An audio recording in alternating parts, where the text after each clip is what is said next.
Estamos en este espacio de Personas Únicas, ahora con un nuevo invitado. Gracias, Diego, a ustedes por la visita, por compartir este espacio de Personas Únicas. Y bueno, muy felices de tenerte, Diego, de compartir, de conocerte un poco más, que esa es la idea. Así que bueno, esperemos que disfrutes este espacio. Yo creo que sí. Sí, totalmente. Además, como nosotros nos conocemos ya hace un tiempo, esto tiene que ver con simplemente hacer una conversación con la intención de llegar a otras personas para que te conozcan y fundamentalmente para que vos también te hagas conocer, Diego, porque nosotros sabemos quién sos desde un lugar de relacionamiento profesional. También tuvimos espacios un poco más, digamos, personales, pero contanos un poco quién es Diego Bahiana para lo que el público que nos va a ir siguiendo permanentemente. Saludamos ahí a la audiencia. Te pueda decir, bueno, esto es lo que nos cuenta Diego sobre sí mismo. Bien. Brevemente, ¿no? Porque vamos Sí. a charlar un ratito después. Recién cuando dijiste este espacio para inspirar y demás, se me vino algo a la cabeza que esa palabra siempre estuvo como presente en mí como un anhelo. Yo dije, ojalá en algún momento de mi vida pueda inspirar gente, que sería como una forma de dejar una huella en la vida. Con mi visión siempre autocrítica, como que nunca llego o quiero más y demás, pero bueno, por suerte profesionalmente pude escalar en los últimos años de mi vida. Encontré esta profesión después de haber hecho muchas otras. Eso vamos a ver. Que ahora lo vamos a charlar. Y bueno, ojalá que sirva, ojalá que inspire.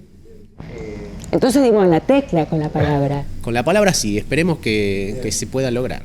Che, Diego, y contanos, bueno, el inicio, ¿de dónde sos vos? ¿De dónde naciste? Yo soy nacido en Rosario, crecido y vivido y vivo en Rosario. Rosario, provincia de Santa Fe. Rosario, ¿en qué barrio sería? Yo nací en un sanatorio, en zona centro, pero viví... No en una casa. No, viví desde chiquito en un barrio que se llama San Francisquito, que es más o menos zona... San Francisquito, porque está la primera iglesia de Rosario, que se llama San Francisquito. La iglesia no sé cuántos años tendrá. Y ahí estuve hasta los 25 años más o menos, que fue cuando me fui a vivir solo por primera vez. Ahí viví con mi madre, mis hermanos. ¿Cuántos hermanos tenés? Yo soy el mayor de 4, así que somos bastante. Y ahora que varios tenemos hijos... ¿Te hacías cargo de los más chicos? Sí, siempre tuve ahí el rol del mayor. Nunca fue necesario, por suerte, pero siempre estaba en esa posición. Y les iba a decir que somos 4 varones y ahora tenemos 3 de nosotros tienen hijos. Tenemos 1, 2, 3, 4. No me digas que todos varones. Son todos varones. Me gusta hago un chiste, siempre dice... Los Bahiana. Bahiana es the force is strong in my family, somos todos varones. Y mi mamá nos contaba siempre que ella quería varones. O sea, está intencionado eso. Mirá, lo logró. Y lo logró, exacto. ¿Viste cuando se dice cuidado con lo que deseas que se pueda cumplir? Con tu mamá se cumplió. Ella, y siempre dijo, no, yo quería varones y los tuvo. Después yo también quería un varón. Lo tuve, fue intencionado también, pero bueno, venía lo que venía, era lo mismo. Y mis hermanos, no sé qué buscaron, pero cayeron varones. Vamos a ver si viene algunos más. ¿Cómo viviste, Diego, ese rol del hermano mayor? A mí yo soy el menor, así que es al revés, lo opuesto tuyo. Sí. Pero sí reconozco que el hermano mayor es un rol, suele ser importante. Pregúntame a mí también. Y que ese se hace cargo, ¿viste? En mi caso, bueno... papá trabajaba, viajando, estaba poco tiempo, o sea, trabajaba en la obra de construcción, en obras de construcción. Entonces viajaba al norte, al sur, y tenía mucho tiempo que no estaba. Y de alguna manera mi hermano mayor, que lo conocés, es Eduardo, sí, cumplía ese rol. Cumplía ese rol. Por eso la pregunta es cómo vos eso lo viviste, cómo lo sentiste, esa etapa, y ¿no? En mi caso... La responsabilidad que implica también. Sí. Dije hace un minutito, no fue necesario porque... En mi caso tuvimos lo que fue como una tragedia, fue una tragedia familiar, que es que mi padre fallece cuando yo tenía 7 años.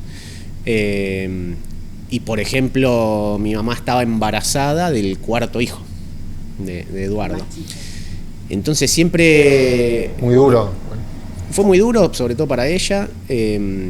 Siempre digo, por ahí no tengo héroes yo en mi vida, pero a mi madre, a mi vieja le digo yo, y la tengo como una heroína porque yo me pongo en su lugar. Se le vino el mundo abajo. Sola, o sea, estuvo mi abuela, que es la madre de ella, y su hermana, mi tía, que cuando falleció en un accidente automovilístico, cuando esto sucede nos vamos a vivir con mi abuela y mi tía. ¿Ella trabajaba? Ella trabajaba en un sindicato, trabajó 42 años en el sindicato del plástico.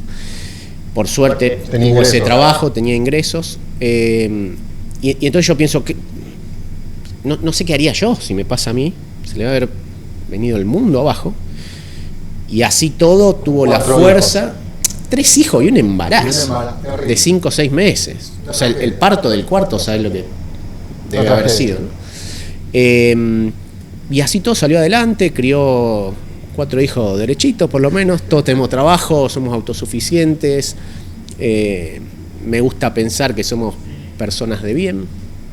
Nos mandó a un colegio que, por ejemplo, todos los años ella sacaba un crédito para pagar las inscripciones del colegio, que era un colegio privado lindo, y cosas como esa me han quedado muy marcadas. Quizá hay cosas que no aprendí de mi mamá y las aprendí de la vida, pero valores puntuales como honestidad, no dejarte pisar, me acuerdo que nos enseñó a todos desde chicos. Son 2 o 3 puntos, el buen recuerdo de mi papá, la idea de mi padre la tuve que idealizar, porque yo tenía 7 años, tengo pocos recuerdos, pero hay algunos pocos comentarios que me marcaron y que me hicieron construir un ideal. Estabas empezando la escuela además, o sea, estaba pasando a segundo grado. Claro, ¿qué mes fue? Noviembre del 89. Sí, el primer grado de realidad estaba terminando primer grado, pasando a segundo. Y entonces en esto después tengo esto otro, nos crió mi mamá con mi abuela, con mi tía. Falleció mi padre cuando éramos chiquitos. No conocía a ninguno de mis abuelos, no tenía tíos, no tenía primos. Mucha referencia entonces matriarcal, ¿no? Sí, yo digo, muchas mujeres. Me crié en Temesquira, que es la isla de la Mujer Maravilla, ¿no? Porque eran todas mujeres. Entonces fue una, digamos, infancia o adolescencia especial. Muy enriquecedora para lo que es tu experiencia hoy, ¿no? Con esa posibilidad que vos decís de inspirar, también con tu faceta como coach. Yo creo que es muy enriquecedor lo que estás contando con respecto a la composición familiar. Sí, siempre digo lo mismo. Tuve una crianza muy peculiar, porque esto de no tener influencias paternales me hizo a mí armar la idea, ¿no? Que uno dice... Claro, lo más parecido que tuve fue el padre de mi vecino, que es el que, por ejemplo, a los 9, 10 años me llevaba con mi vecino, nos llevaba a pescar. Entonces, pero también la influencia era poca, el tiempo que yo pasaba con él era casi nada. Entonces me fui armando ese modelo de hombre, de lo que debería ser un hombre, con algunos rasgos que seguramente el 99% son imaginación mía.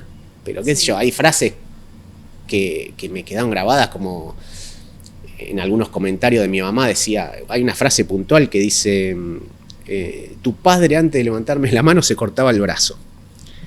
Y te juro me emociona. Eso me generó un mandato, como decir, la violencia a una mujer no tiene que estar, etc. Y ahí yo extrapolé un ideal de hombre que debe tener sus mañas, porque me lo inventé todo yo, ¿no?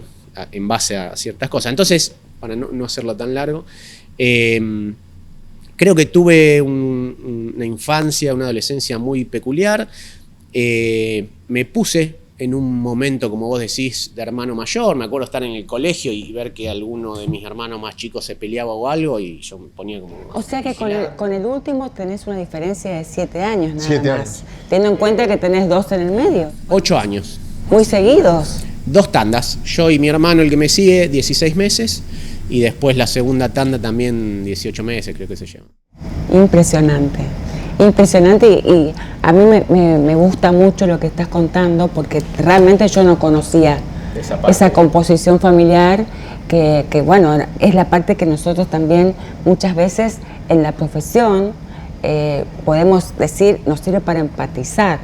Contanos un poco cuál fue tu vocación original con respecto a lo que sueles pasar, de que te decías qué quiero ser cuando sea grande. ¿Y cómo claro. fuiste haciendo ese caminito? ¿Qué trabajos iniciaste? De chiquito, eso está bueno, lo he usado en un par de charlas. Yo de chiquito siempre quería ser ninja, cuando tenía 5, 6, 7 años. Obviamente, en vez algunos astronautas, otros eran vaqueros, no sé, bueno. Yo quería ser ninja, por eso hice artes marciales de chiquito también. Pero bueno, después siempre tuve, creo, un perfil comercial muy marcado, porque se dio así. Me acuerdo que juntábamos plata para irnos de viaje de estudios en 7º grado en el colegio, porque una docente nos hizo hacer ese ejercicio, estuvo espectacular. Igualó a todo el curso, a los que no tenían tanta plata con los que sí. Nos hizo durante un año vender tortas, heladitos, todo en el colegio. Te encantaba. Le damos... Yo no lo sabía en ese momento, pero me encantaba. ¿Por qué? Porque años después... Yo ya había ido a un mayorista de golosinas a comprar golosinas para venderla un poco más caro en el salón. Ni lo registré en ese momento. ¿Esa es la diferencia? Claro. Y porque decía... Para me acuerdo de eso. eso. Que ahora te fueron tus primeros compradores, sabemos. Es que esa era la idea, era... A lo mejor mi mamá no me podía hacer la torta, pues estaba criando 4 y trabajando. Y yo me la rebuscaba de esa manera. Igual lo que quiero como remarcar es la labor de esta docente Gladys, la docente de lengua. Le dábamos la plata a ella y ella en un cuadernito nos anotaba tipo un banco. Diego tiene tanto, Pablito tiene tanto, Josecito tiene tanto. Y lo hizo durante todo un año. Y a fin de año, con todo lo que vendimos, nos pagamos el viaje de estudio. Claro. Igualó a todos. Eso fue la de 7º grado. La de 7º grado. Y además nos dio una enseñanza espectacular de ahorro, de juntar el dinero, de que tu esfuerzo vale.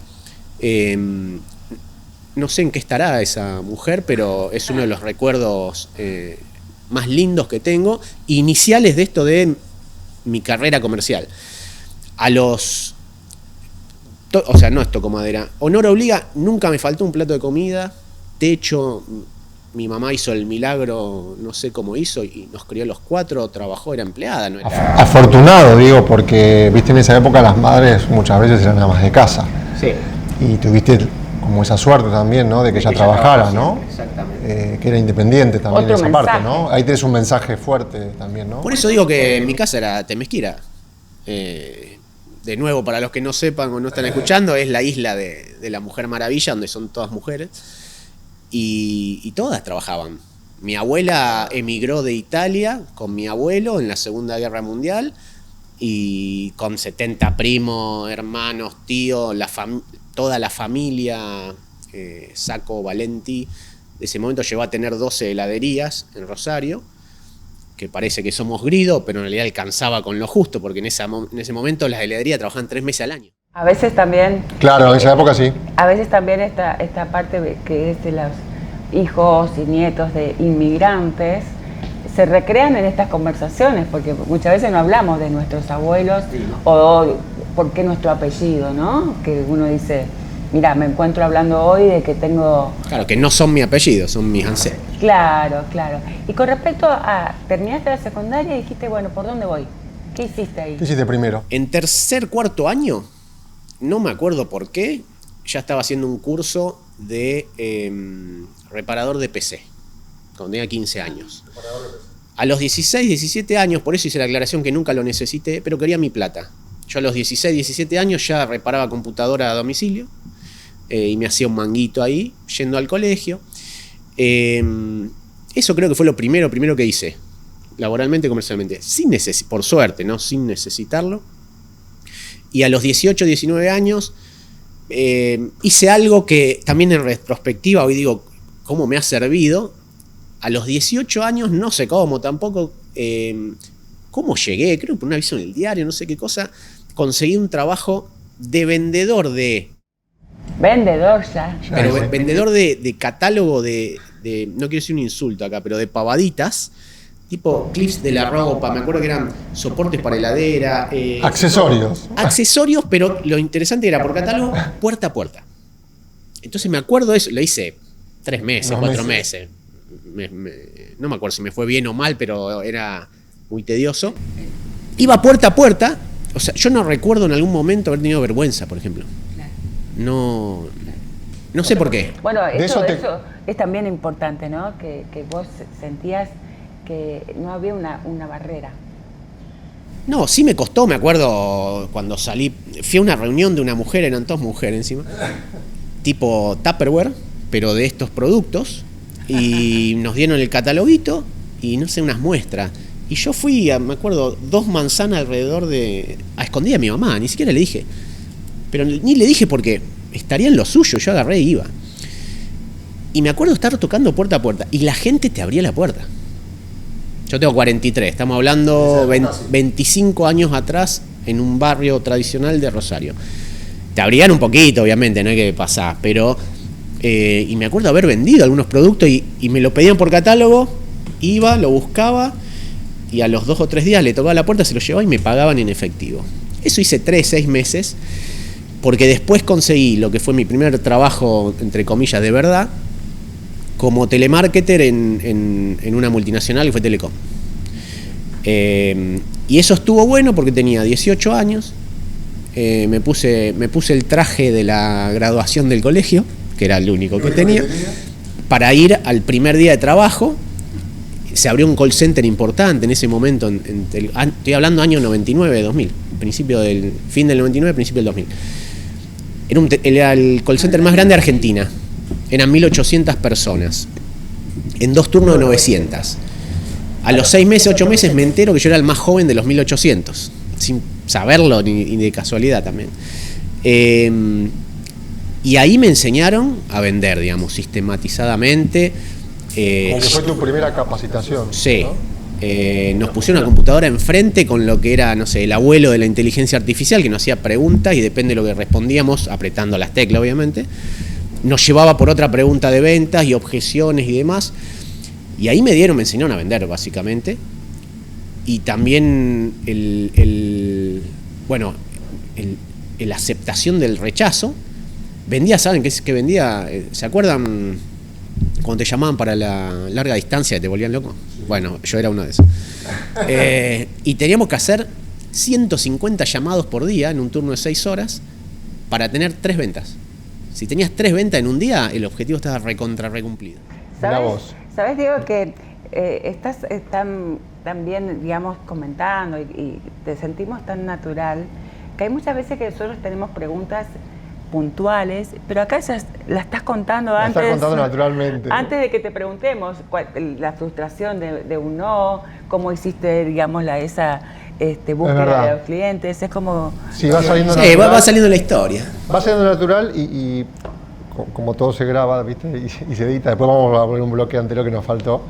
Pero antes me gusta esto que estás diciendo de tu conocimiento con la venta y cómo te fuiste de alguna manera relacionando con la venta. Y ahí nos sale una pregunta porque viste que tiene mucho prurito la venta, mucho prejuicio. Pareciera que en tu caso digo que bueno, tenés un gran resultado en la actividad, vos estás amigado con la venta. Entonces, ¿qué sentís de ahí, de esa parte que hay gente que quizás le cuesta relacionarse con la parte comercial, con la venta? Creo que como todo en la vida, si algo, generalmente al que le cuesta es porque le da miedo, como nos pasa siempre en algo nuevo que hacemos. ¿Cómo se saca el miedo? Y practicándolo. Yo nunca se me ocurrió en ese momento, me voy a capacitar en venta, voy a ser vendedor. Nada, quería un trabajo para tener plata, para irme de vacaciones con mis amigos, y apareció esto de Telecom. Yo estudiaba ingeniería en sistema en ese momento, había empezado, nada que ver. Yo quería hacer videojuegos en realidad. Vos me preguntás la vocación, yo quería hacer videojuegos. Esto sí me acuerdo, a los 17 años, en 5º año, le digo esto a mi mamá. Bueno, me dice, averiguá, qué sé yo. No se estudiaba en Argentina, no existía. Tenía que ir a una universidad en Estados Unidos, una de las pocas que había. Y me acuerdo el número bárbaro, me salía $195.000. Era como eso, y comprarme una nave espacial era más o menos lo mismo. La frustración de no ir a estudiar a Estados Unidos quedó ahí. Pero por eso me anoté en la UTN en Ingeniería en Sistemas, pensando que iba a hacer videojuegos por ahí. Tiene algo de relación, pero nada que ver. Bueno, en ese mismo momento consigo este trabajo, me enseñan a vender, porque sí, y yo le daba para adelante porque quería ganar plata.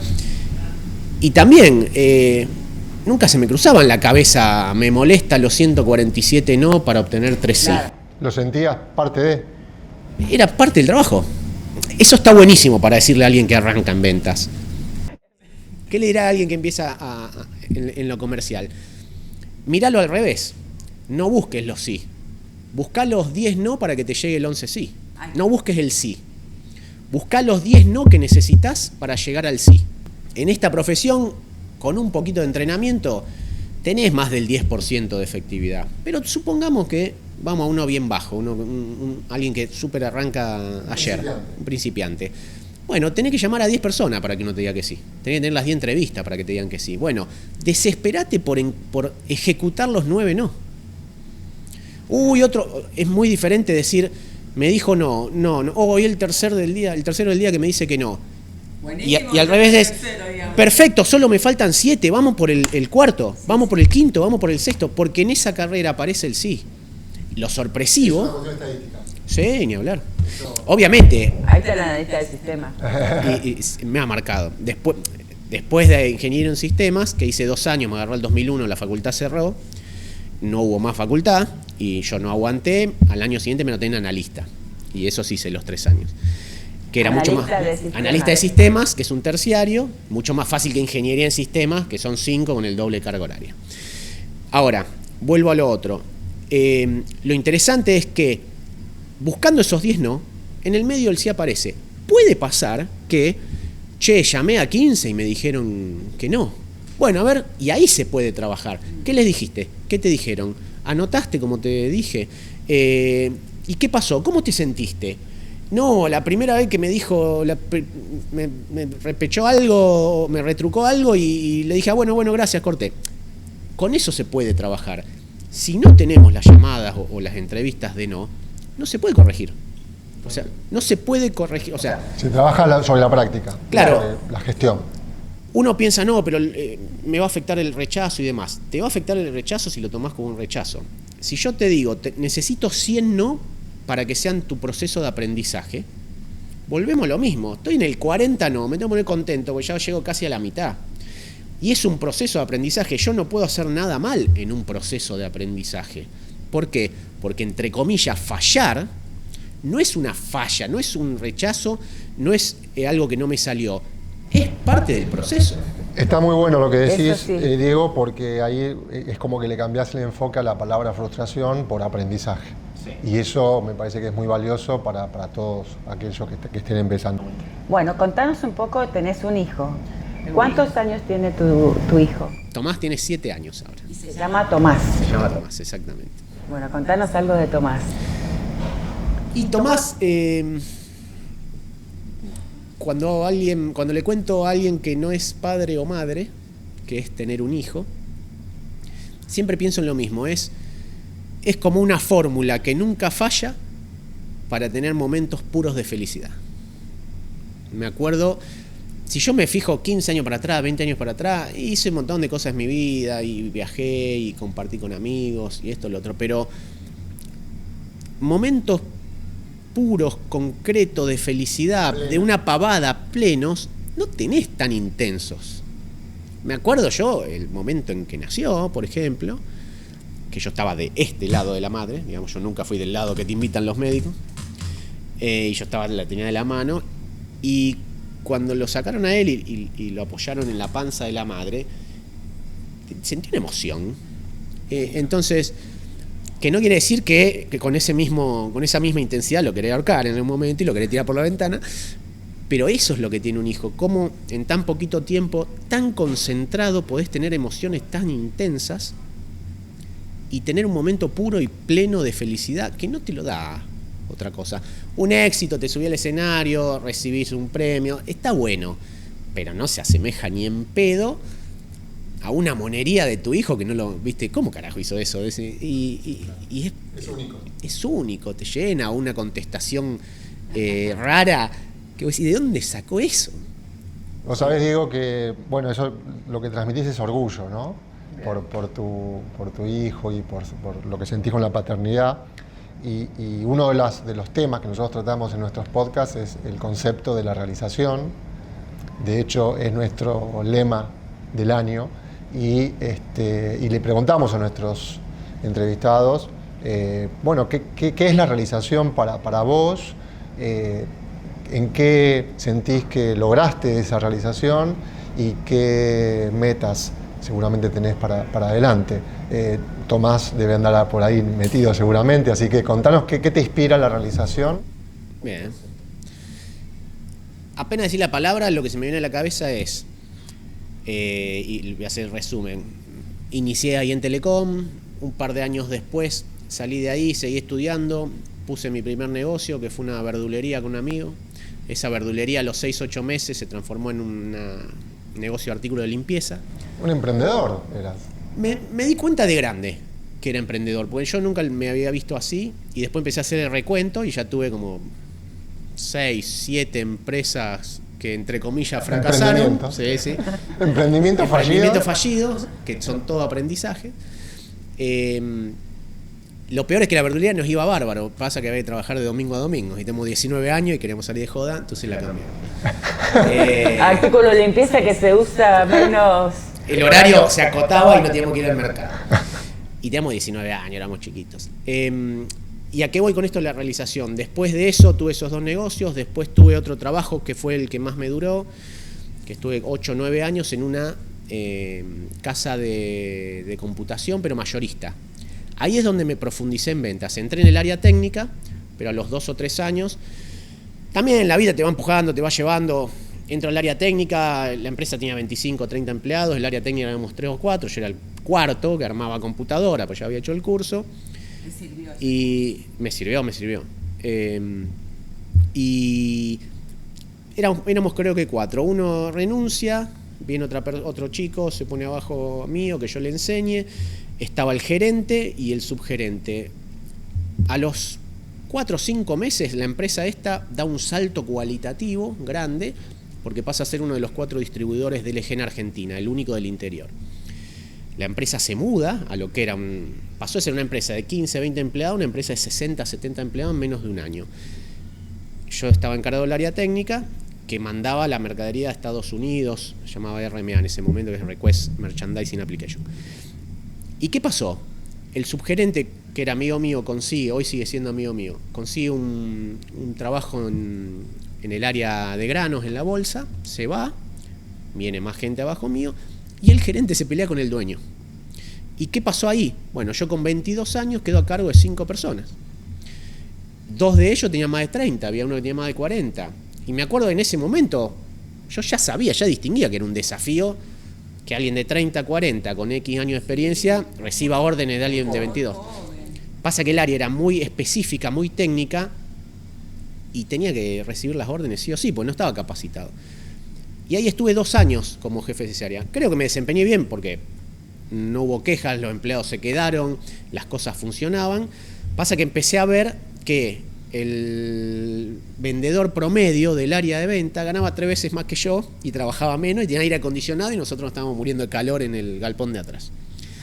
Entonces hablo con el dueño, le digo, no, yo me quiero pasar al área técnica. Yo ya tenía la capacitación de Telecom, yo ya sabía vender. No, que el área técnica, no, mirá, o me paso o me voy, quiero ganar más plata. Bueno, sí, pero vamos a hacer un tiempo de 6 meses, capacita a alguien y anda un rato. Bueno, cuestión que a los 2 meses ya estaba totalmente en venta, ya había capacitado a alguien y en esas 2 o 3 horas que iba de vendedor adelante ya estaba entre los primeros puestos de venta. Gané como 4 veces más de inmediato. No me sacaban más de ahí. Al año y medio ya era el PM, que era el Product Manager del LG, que era la primera marca de la empresa, era el que más vendía. ¿Por qué lo relacionás con...? Con la realización. ¿Por qué? Casi, si me voy mucho por las ramas, me frenan. Ahí trabajé 8 o 9 años. Después empecé a importar cámaras digitales. Esto fue 2011, 2012, 2013. importaba cámaras digitales de Estados Unidos y la vendía en Argentina a comercios. Inquieto siempre. Sí, después me fui dando cuenta. Y que además me gustaba hacer varias cosas a la vez, como hago hoy. Multitasking. Claro, para no aburrirme eso. ¿Y qué pasó? Bueno, renuncio porque quería salir de la relación de dependencia. Me costó mucho ese paso. Tuve casi un año sin animarme a renunciar. Eso es todo un proceso que para el ser humano y para el que está acostumbrado a la relación de dependencia cuesta. En la profesión que estamos nosotros tres es independiente, tiene sus recontra pros y tiene sus contras. Sus desafíos. Exactamente, que hoy toco madera y si puedo nunca más regresaría a la relación de dependencia, siempre lo voy a elegir, pero hay que pagar un precio que es vos tirás al centro y cabeceás, básicamente. ¿Por qué lo elegirías siempre? Por la libertad. La libertad, porque no tenés techo. La realización viene de la mano de haber encontrado, digamos, esto que vos decís, hablaba de los valores que te transmitieron. Entiendo que la libertad también, o sea, la autonomía también es un valor, ¿no? Sí. Si eso tiene que ver con lo de la realización. Llego a la realización creo que laboralmente mi realización comenzó cuando elegí esta profesión. Está muy bueno, digo, eso que decís, porque muchas veces se asocia la realización como con una meta, como con un logro. Y ahí estás nombrando como que vos lo estás disfrutando en el día a día. O sea, tu realización es el día a día, entonces. ¿Va por ahí? Sí, fue y es un proceso. Porque vos me decís, che, estás completamente realizado. Y no, en todos los aspectos, en lo personal, con mi hijo, con lo laboral. Hice lo de las cámaras, para que tenga sentido lo que digo. Me fue mal. Subió el dólar, lo tengo grabado, viste, lo que duele se te graba, de 6 a 9 y del año siguiente de 9 a 14. Y yo importaba de Estados Unidos, debía en dólares y financiaba en pesos. Con cheque. Me arruinó. Abandoné ese negocio. ¿Eso en qué año, digo? 2012, 2013. Okay. Claro. Y ahí me llama un ex cliente que tiene una cadena de casas de artículos del hogar en Rosario, muy conocida, y me ofrece una gerencia. Me dice, vení y encarate todo el área de tecnología y demás. Tenía 5 o 6 sucursales ahí en ese momento la empresa. Yo ya estaba muy golpeado por lo de las cámaras. Digo, bueno, dale, vamos a probar en relación de dependencia de nuevo. Duré 6 meses ahí. No soportaba el horario. Encima que era como el gerente de tecnología, caí en un puesto, ya me conocía.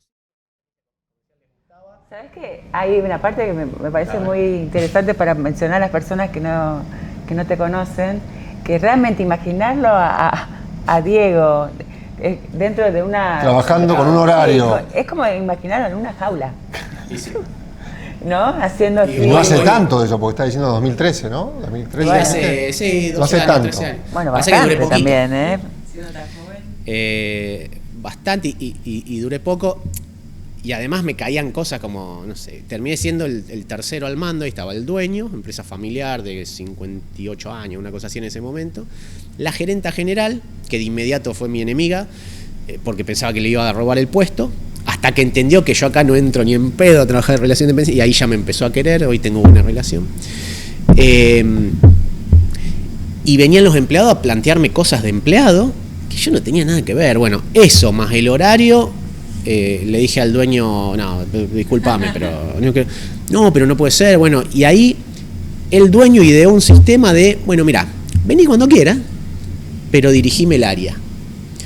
Y eso estuve 3-4 años, hasta se mixió con el primer año y medio de cuando entré en finanzas, que fue en el inicio del 2014. Ahí empezaste en planificación financiera. Ahí empecé planificación financiera, inicié siendo agente de un banco de inversión de Estados Unidos, que estuvo bueno. ¿Por qué? Porque es recontra difícil eso. Yo pasaba de vender cámaras digitales, de ser el gerente de una casa de artículos del hogar, a ir la misma empresa que le vendía cámaras, a decirle, no, mira, no traigo más cámara, una semana después, ahora te manejo la plata. Olvídate, no gané un cliente.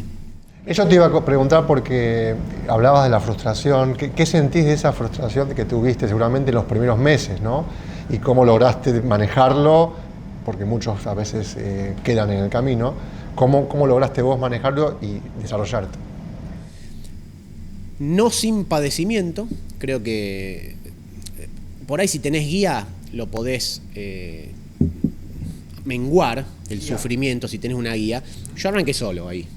Si bien tenía una persona que me enseñaba, pero no es como la estructura que tienen ustedes, que ustedes contienen a la gente y demás. Yo estaba solo en Rosario, a ustedes los conozco de esa época, pero ustedes ni sabían quién era uno más de allá de lejos, y no tenía nadie. Y me acuerdo que el primer año y medio fue duro, y no me fue, vendí 6 pólizas el primer año, chiquitas, no te alcanzan para vivir ni cerca. Claro. Y era frustrante, era levantarse a la mañana y había mañanas que no te querías levantar, capaz que no te levantaba de la cama y estaba hasta las 11 de la mañana, 12 en la cama, y después, bueno, dale, vamos a tratar de hacer una reunión, vamos a llamar. ¿Cómo hilvanás esto con lo emocional? Eso. Que justamente nosotros también trabajamos mucho, no solamente con la, digamos, persona a la que nosotros asesoramos, porque trabajamos sobre emociones que tienen que ver con la relación con sus, digamos, patrimonios, con sus valores, sus familias. También la emoción nuestra dentro de lo que es la frustración y la percepción muchas veces de las dificultades del contexto, y vos teniendo tantas herramientas como para justamente decirle a esa persona, con esto vas a pasarla mejor en un futuro. También hablamos del plazo, ¿no? Sí, primero lo que puedo decir es, no hay que bajar los brazos. Yo no tenía un montón de herramientas que tengo hoy, no las tenía. Sí sabía que quería ser independiente, o sea, no quería que nadie me diga a qué hora levantarme, a qué hora ir a una oficina, a qué hora volver. Odiaba esa parte y estaba concentrado en eso. Hay una frase media graciosa que digo, y yo los primeros 2 años de mi carrera comí literalmente arroz con pajarito, le digo yo. Y en realidad era arroz con atún. Yo iba bueno, no nos conoce nadie, así podemos decir. La gente de Rosario, sí. No, pero te quiero decir, puedo decir una marca. Iba al Carrefour, que el atún en lomitos era muy barato, y capaz que comía 3, 4, 5 veces por semana arroz con atún. Claro, de los 7 días. De los 7 días, 5 comía arroz con atún. Yo me había mudado a mi departamento a los 25, 26 años, y todo este quilombo pasó a los 27, más o menos. El cambio de que pateé el tablero, arranqué de cero, dejé lo de las cámaras y arranqué en finanzas sin tener nada. Y yo no me quería volver a vivir con mi mamá, ni en pedo. Mis amigos me decían que tenía el departamento agalponado, por ejemplo. Tenía una mesita y un sillón y la heladera, ¿no? Era un loft, exactamente. Y es no bajar los brazos y cerrar los ojos y pensar en el sueño, pensar en el deseo. Cuesta, sí. Con un montón de herramientas que ustedes le pueden brindar hoy a todos los nuevos, se lo van a menguar todo eso. Ahora, si no tienen las herramientas, lo único que hay que tener en mente es el premio en la cabeza. Quiero ser independiente, quiero que me vaya bien, quiero irme de viaje al exterior, quiero que el dinero no sea un problema. O sea que, Diego, está bueno lo que contás porque hoy te va muy bien. Hay una parte que también te queremos transmitir, que bueno, vamos a presentar ahora la imagen tuya recibiendo el premio como el mejor productor en nuevos negocios del año. Pero está muy bueno esto que contás, nos das pie para esa foto, que claro, lo vas a comentar, pero también que tenés un camino recorrido y que en ese inicio también tuviste que tener tolerancia, te desafiaste, te bajoneaste también ante distintos momentos, tenés que tener fortaleza también para salir adelante. Y hubo un motor en ese momento que era el tuyo, interno, porque en esa época Tommy no estaba. Entonces era un motor tuyo. Contanos entonces con esta foto donde te estás recibiendo el premio y bueno, cómo fuiste transitando el camino, ¿no? Y hubiera estado buenísimo que alguien como ustedes dos, que los nombro porque es lo que hacen hoy con los principiantes, me digan, che, eso es normal, eso va a pasar, no te preocupes, porque los pensamientos son abandono, no sirvo para esto, no funciono. No, dale tranqui, que necesitas un montón de no para el sí y te levanta de otra manera. Yo tenía un montón de entrenamiento en referencia a los no. El tema es cuando ni siquiera tenés las entrevistas. Está en tu casa y no sabe a quién llamar. Y digo llamar por la edad que tengo, ¿no? Pero bueno, en esta profesión... ¿A quién contactar? ¿A quién contactar? Hoy hay redes y demás, pero ¿con quién me junto? Y eso es lo frustrante. No es... Yo estaba entrenado para juntarme con gente, no me costaba. El tema es que no tenía a quién llamar, no tenía contactos, no tenía clientes en ese momento. Estamos conociendo al Diego que no tenía contactos, que no tenía gente para llamar, porque el que te ve hoy dice... Mira, yo estoy un poco así como... es el mismo Diego porque como... A ver, nosotros sabemos que Diego es muy chinchudo. Eso aparte. O sea, tiene una... Acá se lo ve relajado, sí, ¿viste? Una impronta donde realmente es re chinchudo. Hay días que uno no puede hilvanar una frase con Diego. Porque está chinchudísimo. Claro. Chinchudo quiere decir malhumorado. O bueno, cosas administrativas, sí. Cosas... Y sin embargo, es como también para lo que él está transmitiendo, para personas que están empezando y también para personas que no están empezando, pero están en un proceso como el que estamos atravesando, de muchos, digamos, logros, no te va a exonerar de que te vuelva a pasar, de que tengas una frustración. Totalmente. Porque eso es lo interesante de esta profesión, que nosotros sabemos que va a haber siempre desafíos. Y eso vos le estás diciendo, sin darte cuenta, a los que hoy te están tomando como un referente. Que digas, sos un referente. que él diga que no tenía a quién llamar, es lo que le pasa a muchas personas. Y que te haya bajoneado, ¿no? Que diga Y sí, eso. que te hayas bajoneado, sí, te hace humano, porque si no parece que siempre fuiste el Diego. No, es muy normal, va. Eso hubiera estado bueno, que yo estando allá, solo, lejos, no era imposible. Pero lo que se les dice hoy, no existía el Zoom. A ver, yo hablaba con ustedes cuando empezamos a operar, pues yo ya estoy hablando unos años antes. Claro. Una vez cada 3 meses, si no, era XX de allá y yo lo llamaba cuando necesitaba algo. Ahí también estaba la importancia de los nuevos momentos, porque hoy es como que no hace falta que vos necesites algo para que nosotros ya estemos presentes en tu vida profesional. Claro, el Zoom aceleró todo y nos permite acercarnos a todas las personas. Y hoy el modelo cambió bastante, el modelo de aprendizaje o de acompañamiento, y está buenísimo. Y ahora, espero que esto les sirva a la gente, los que quieran dedicarse a esto y las que quieran dedicarse a esto, para decir, sí, obvio que te va a frustrar, pero está bien, tiene que pasar. Y hasta no te frustrarías, además. O sea, somos humanos, no todos te van a decir que sí. O sea, es imposible que todos te digan que sí. Y el no está ok, también es parte del proceso. Buscá los no y llegan los sí. Después, bueno, hoy ya estoy más selectivo, hoy no hago tantas reuniones como debería, porque sí debería hacer más reuniones, pero porque tengo una efectividad más alta. Hoy, bueno, hago varias cosas. Por ahí, para los que no sepan, soy asesor financiero, trabajo mucho en la bolsa, en el mercado de capitales. Me defino como asesor financiero y adentro de ese asesoramiento financiero tengo la parte de seguros, vida, retiro, blindaje patrimonial, etcétera. También te dedicas mucho a empresas. Y tengo un approach comercial enfocado en empresas. Eso te gusta y te hace también... Yo creo que todo lo que nos contaste de tu trayectoria, de tu camino, entrando a la empresa y saliendo, ¿no? Porque entrabas y salías trabajando, yo creo que también te habrá dado esa afinidad, ¿no? Desde ese lugar corporativo. Sí, y los años de necesidad Claro. estaban buenísimos porque si no vendía una póliza, hasta lo me echaba con vender una computadora o hacía una consultoría comercial, estando en tantas empresas, en tantas áreas. Bueno, no dije nada, pero tengo varias carreras. Yo estudié ingeniería en sistema, analista de sistema, administración de empresa. Bueno, una de las ciencias blandas que me encantan es coaching. Me metí mucho en el tema, tuve una formación 5 años, soy practitioner en PNL. Bueno, tengo un montón más de cursos. Y todo eso, más el trabajo, más esto, hizo que en los años de necesidad haga un poco de todo. Y todo eso hace que hoy me pueda sentar, que es lo que me gusta, con un empresario, a decirle, bueno, a ver, contame cuál es tu problema, que yo te lo pienso por vos, decía un profe mío en uno de estos cursos. Hice un curso de liderazgo y mandos medios con un señor que ojalá esté vivo, no creo, porque estaba muy grande en ese momento, se llama Harold Senklusen. Me encantaba el nombre. Bueno, si te está viendo, va a decir, mirá, me está viendo. Fue la primer camada de administradores de empresas de Argentina. Creo que fue en el 64, una cosa así.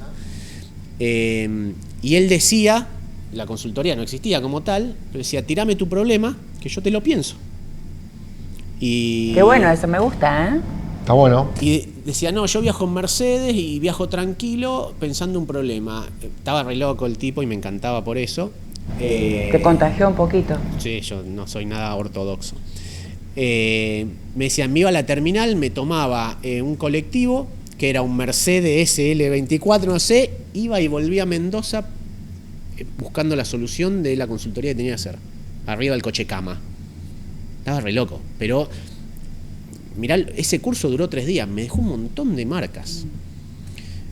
Uno va extrapolando de todo lo que hace y el tipo lo de dame tu problema de que yo te lo pienso y así yo me siento frente a un empresario. A ver qué problema tenés. Esto y esto. No voy a venderle un seguro. No voy a venderle un CDR en la bolsa. A ver, ¿qué problema tenés? Bueno, a vos te serviría esto y esto. Claro. Y ya que estábamos a meter el detallecito de las herramientas que tenemos en Zurich, son espectaculares para todo asesoramiento en toda empresa, porque me dan una parte de la protección, del blindaje, del ahorro, que no tengo con el mercado de capitales, que también lo tengo en la misma empresa, ¿no? Entonces, tirame el problema, que yo tengo un montón de herramientas como asesor financiero para resolverlo. Y que todas son complementarias, ¿no? Porque no es que si invierto en la bolsa no necesito un seguro de retiro o al revés. Todo es como una dieta, que bueno, necesitamos carbohidratos, necesitamos vitaminas, o sea que lo bueno de lo que decís, digo, es complementario. Tenés una buena formación, muy buena formación, que es muy importante para la actividad, y tomando lo que decía Laura, la parte emocional, creo que es una parte para esta actividad y para ser independiente. ¿Qué emociones sentís que hacen falta para esta actividad, para desarrollarte? ¿Qué sentís que hubo aparte de tu formación para que puedas llegar a donde estás? Bien. Para allanar el camino de los que recién arranquen o los que están hace mucho y quieren tener un rendimiento extraordinario, voy a ser reiterativo, pero todos van a decir lo mismo, los que están de alto rendimiento. Nada vence a la disciplina. Vos querés no sentirte mal, bueno, hacete la agendita. ¿Cuántos tenés que ver? Accioná sin pensarlo, no importa cómo te sentís, andá. Si te sentís bien, más o menos. Porque aparte cuando vas te sentís mejor. Es la vallaspirina a la mala emoción. La acción supera a la motivación. Sí. ¿Te parece así? Yo creo que... Mira, la frase es, en varias disciplinas, la acción destruye a la conversación que tenés en tu cabeza. Yo creo que con estas, digamos, distintas fórmulas y además hay un mix muy interesante que creo que para muchas personas es un descubrimiento, tantas, digamos, carreras que hiciste en su totalidad, en parte, bueno, vamos desde lo que es lo más duro, o sea, las disciplinas duras, y también lo que son estas partes tan importantes para lo emocional como el coach ontológico y toda la parte de procesos. Yo creo que para cerrar también, para el tiempo ya sí. Yo creo que hay un Diego que para muchos es el que se podía decir, se presumía, y hay otro Diego que es totalmente sorpresivo. Yo digo que hay un Diego terrenal que tiene que ver con aquel ninja. Yo te digo, Diego, entiendo por qué querías ser ninja hoy. Y bueno, directamente vamos a tu último, digamos, momento de decirnos qué podrías decirle o qué te gustaría haberle dicho a aquel Diego que a los 19 años empezó con aquella verdulería. O en Telecom, no sé dónde, pues a ver si me... Pero la edad esa está buenísima, los 19. ¿Qué le dirías? Igual le diría al de 19, al de 22, al de 23, al de 25. Esta cámara, decirle a tu hijo, a Tommy, lo último. Y cerramos acá la entrevista. Decirle un mensaje a Tomás. sería muy fácil el mensaje, Tomás. Hijo, te quiero mucho, te amo mucho. Hacé todo lo que tengas ganas, no tengas miedo. El miedo es una herramienta, está bien tener miedo. Uno es valiente cuando atraviesa ese miedo, no cuando no lo tiene. Y no escuches a los de afuera que te dicen que no, ni te escuches a vos cuando te decís que no. Dale para adelante, haz lo que quieras, que te aseguro que solo por el hecho de hacerlo te va a salir bien. Te amo mucho. Qué lindo, muy lindo. Gracias. Bueno, Diego, felices estamos de haberte conocido un poco más. Nos encantó. ¿Te sentiste cómodo? Sí, ¿Cómo muy te cómodo. sentiste? ¿Tranquilo? Muy bien, sí. Linda Bueno, charla, además. bueno, me alegro mucho que lo hayas disfrutado, que te sirva a vos primero, después a los demás. Y bueno, nos encontraremos en la próxima Sí, el edición. próximo episodio. En breve, así que gracias por haber escuchado y haber visto Bueno, este podcast. gracias, Diego. Gracias, Diego. Un beso. Gracias, Diego. Felicitaciones. Felicitaciones. Igual a ustedes por hacer todo esto.